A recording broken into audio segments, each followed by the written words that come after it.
batuk kering akan sangat terasa perih dan gatal. Sobat Grit Health pasti pernah alami penyakit ini. Batuk menjadi penyakit musiman yang umum dirasakan masyarakat. Saat alami batuk kering, jangan terburu-buru membeli obat ya. Batuk kering dapat diatasi dengan obat tradisional. Apa saja ya bahan alaminya? Simak penjelasannya di video ini ya. Jangan lupa like, comment, dan share videonya. Subscribe YouTube Grit Health dan juga nyalakan lonceng notifikasi supaya kamu tidak ketinggalan informasi terbaru dari Grit Health.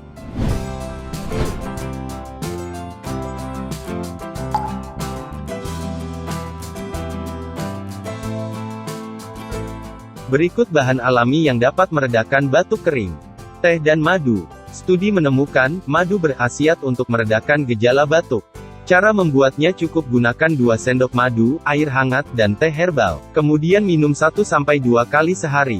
Air hangat. Menurut studi, air hangat sangat manjur untuk meredakan batuk. Minuman hangat membuat gatal pada tenggorokan kita mereda. Kunyit. Rempah ini memang terkenal memiliki banyak khasiat ya. Bahkan, kunyit juga kaya akan kandungan vitamin C dan antiinflamasi. Hal ini tentu sangat berguna untuk meredakan batuk kering ya.